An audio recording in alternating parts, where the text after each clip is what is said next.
Let's bring in my panel now. Joining me, as always, is Sky News contributor Tina McQueen and New South Wales Independent MP Tania Mihailuk. Hi to both of you. Thank you so much for joining me. Look, we've got to start with Chris Bowen. I mean, sticking to his renewables-only pipe fairy dream.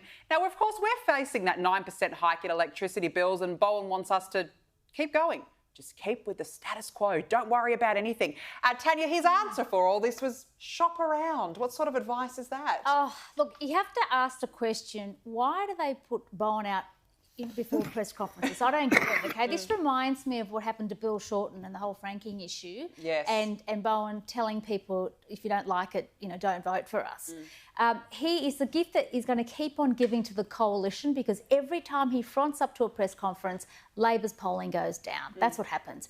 I cannot understand how no one can see this, because he just makes people so angry. Australians shouldn't have to bear the financial brunt of his renewables-only fantasy. It is absolutely wrong.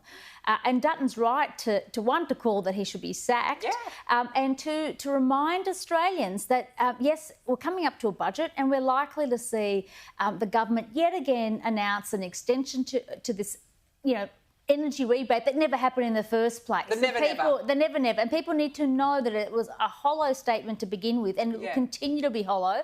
The AER has made it clear prices are going up.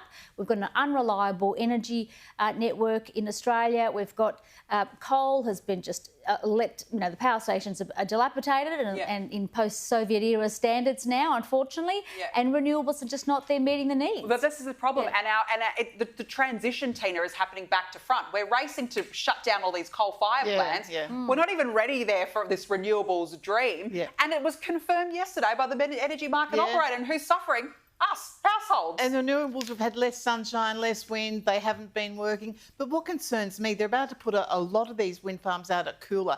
That soil is so rich you could eat it out in that area. It's one of the few areas that has this luscious soil that's great for farming and farming produce.